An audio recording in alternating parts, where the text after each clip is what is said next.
طائف عرب کا مشہور شہر ہے۔ یہ مکہ مکرمہ کے جنوب میں تقریباً 90 کلومیٹر کے فاصلے پر واقع ہے۔ یہ بعثت کا 10واں سال تھا۔ اس سفر میں حضرت زید بن حارث رضی اللہ تعالیٰ عنہ آپ کے ساتھ تھے۔ آپ خاتم النبی صلی اللہ علیہ وآلہ وسلم نے یہ سفر پیدل فرمایا اور راستے میں جس قبیلے کے پاس سے گزرے اسے اسلام کی دعوت پیش کی۔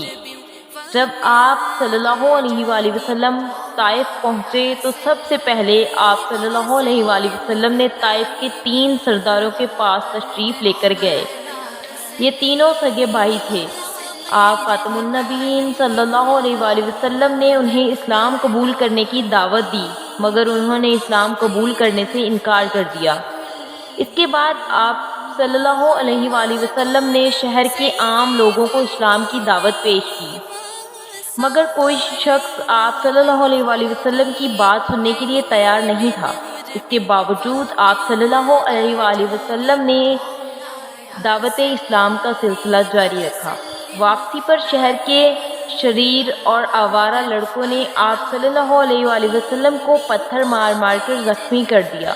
آپ صلی اللہ علیہ وآلہ وسلم نے ایک باغ میں پناہ لی اور وہیں آپ صلی اللہ علیہ وآلہ وسلم نے اللہ تعالیٰ سے نہایت عاجزی کے ساتھ مشکلات دور کرنے کی دعا مانگی۔ اس وقت آپ صلی اللہ علیہ وآلہ وسلم انتہائی غم کی کیفیت میں تھے کہ جبرائیل علیہ السلام تشریف لائے اور کہا کہ پہاڑوں کا فرشتہ بھی میرے ساتھ ہے۔